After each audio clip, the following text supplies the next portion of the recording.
काही दिवसांपूर्वी मी इंटरनेटवर रिलॅक्सेशन टेक्निक शोधत होतो, तेव्हा मला एक पुस्तक दिसले, द टच ऑफ हिलिंग. या पुस्तकामध्ये ज्या रिलॅक्सेशनच्या जॅपनीज टेक्निक्स सांगितल्या होत्या त्या बघून मी आश्चर्यचकित झालो. मी विचार केला की या टेक्निक्स तुमच्यापर्यंत नक्कीच पोचल्या पाहिजेत आणि त्याच टेक्निक्स आज मी तुम्हाला सांगणार आहे. या टेक्निकला बोलतात जिनशिन जुत्सू. या टेक्निकच्या हिशोबाने आपल्या बॉडीत एनर्जीमध्ये रेडियन्स चालतात. सोप्या भाषेत सांगितले तर हे एनर्जी चॅनल्स असतात, जसे ब्लड वेसल्स असतात.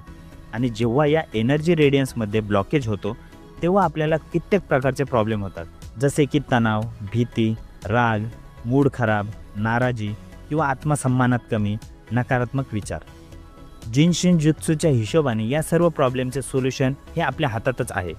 या टेक्निकची सर्वात चांगली गोष्ट ही आहे की एकतर ही खूप जास्त सोपी आहे, दुसरी गोष्ट ही की तुम्हाला याचा वापर केल्यानंतर लगेचच रिझल्ट जाणवेल, आणि तिसरी गोष्ट ही टेक्निक खूपच फास्ट आहे. जिनशिन जुत्सू तसे बघायला गेले तर एक खूप डीप टेक्निक आहे. पुस्तकात याला खूप डिटेलमध्ये सांगितले आहे, पण माझा हेतू नेहमी हाच राहिला आहे की तुम्हाला गोष्टी खूप उलगडून आणि सोप्या पद्धतीने सांगेन. त्यामुळे मी तुम्हाला याचा एकदम सोपा भाग सांगणार आहे, सर्व टेक्निकल गोष्टी काढून, ज्याला तुम्ही आत्तापासूनच ही व्हिडिओ बघत पण काढू शकता. आणि विश्वास ठेवा, हे खूप परिणामकारक आहे. याचे रिझल्ट जवळजवळ लवकर मिळतात. या टेक्निकच्या हिशोबाने आपल्या हाताचा अंगठा आणि बाकी बोटांमध्ये 5 प्रकारची एनर्जी ब्लॉक होऊन जाते. त्यांनाच आज आपण रिलीज करायला शिकणार आहोत. तर आता बघूयात की नेमकं काय करायचं आहे. नंबर 1 आहे स्ट्रेस म्हणजेच तणाव. या टेक्निकच्या हिशोबाने आपल्या अंगठ्यात स्ट्रेसवाली एनर्जी ब्लॉक होते.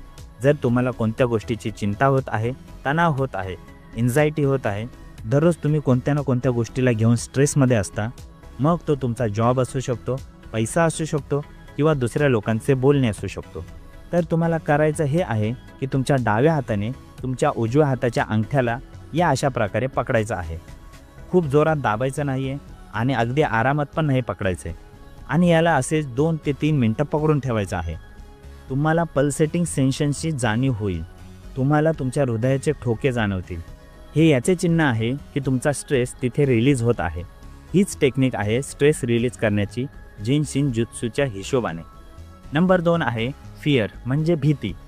जर तुम्हाला एखाद्या गोष्टीची भीती वाटत आहे, होऊ शकते की तुम्हाला जॉब इंटरव्ह्यूची भीती असेल, भविष्याची काही भीती असेल, तर तुम्हाला अशाच प्रकारे तुमच्या इंडेक्स फिंगरला म्हणजे चाफेकळी बोटाला 2 ते 3 मिनिटासाठी पकडून ठेवायचं आहे. तिसरा आहे अँगर म्हणजेच राग. जर तुम्हाला एखाद्या गोष्टीचा खूप राग येत आहे किंवा तुम्हाला विनाकारण लोकांवर किंवा परिस्थितीवर राग येत असेल, तर तुम्हाला अशाच प्रकारे तुमच्या मधल्या बोटाला 2 ते 3 मिनिटे पकडून ठेवायचं आहे. नंबर 4 आहे सॅडनेस म्हणजेच दुःखी. तुम्ही कोणत्याही गोष्टीवरून किंवा कारणावरून दुःखी आहात. फक्त दुःखच नाही, तर हे बोट तुमची डिसिजन मेकिंग पॉवर म्हणजेच निर्णय घेण्याची शक्ती पण वाढवते.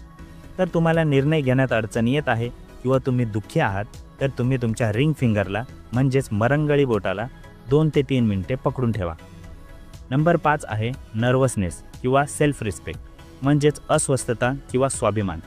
जर तुम्हाला जॉब इंटरव्ह्यूच्या आधी अस्वस्थ वाटत असेल किंवा स्टेजवर जायच्या आधी अस्वस्थ वाटत असेल किंवा अजून दुसऱ्या कोणत्या गोष्टीमुळे अस्वस्थ वाटत असेल, जर तुमच्या डोक्यात स्वतःबद्दल वाईट विचार येत आहेत, स्वाभिमानात कमतरता जाणवत असेल, तर पिंकी फिंगरला म्हणजेच करंगळीला 2 ते 3 मिनिटे पकडून ठेवा, अगदी त्याचप्रमाणे. आणखी एक 6वी गोष्ट पण आहे, पण त्याआधी मी तुम्हाला एक महत्त्वाची गोष्ट सांगतो. हे गरजेचं नाही आहे की तुम्ही फक्त उजव्या हाताची बोटे पकडून ठेवावी. तुम्ही डाव्या हाताची बोटे पण पकडू शकता उजव्या हाताने. तुम्ही बारीबारीने दोन्ही हाताची बोटे पकडू शकता. या टेक्निकमध्ये 6वी गोष्ट ही आहे की तुम्हाला तुमचे मन शांत करायचे असेल, रिलॅक्स करायचे असेल, तर तुम्ही तुमच्या हाताचा सेंटर पॉईंट दुसऱ्या हाताच्या अंगठ्याने हळूवार दाबायचा आहे. तेवढेच 2 ते 3 मिनिटासाठी. जिनशिन जुत्सू टेक्निक इतकी सोपी आहे की तुम्ही याला कधीही आणि कुठेही करू शकता. तुम्ही हे झोपण्याच्या आधी करू शकता. तुमच्या सर्व ताण तणाव, चिंता, दुःख, भीती सर्व संपवून मग झोपू शकता. तुम्ही याला झोपेतून उठल्यानंतर पण करू शकता. या 5 गोष्टी तुम्ही लक्षात ठेवा की आपल्या हाताची वेगवेगळी बोटं आपल्या वेगवेगळ्या ॲटिट्यूड किंवा भावनेला दर्शवतात. अंगठा दर्शवतो तणावाला, इंडेक्स फिंगर म्हणजे चाफेकळी दर्शवते भीतीला, मिडल फिंगर म्हणजेच मधले बोट दर्शवते रागाला, रिंग फिंगर म्हणजेच मरंगळी दर्शवते दुःख आणि निर्णय घेण्याच्या शक्तीला, आणि पिंकी फिंगर म्हणजेच करंगळी दर्शवते अस्वस्थता आणि स्वाभिमानाला. तुम्हाला असे वाटेल की या आठवड्याचा हा व्हिडिओ तर खूपच छोटा आहे. आता बघा, मला या व्हिडिओला मी गोल गोल फिरून ओढून ताणून मोठी करू शकत होतो, पण मी कधीही गरजेपेक्षा जास्त नाही बोलत.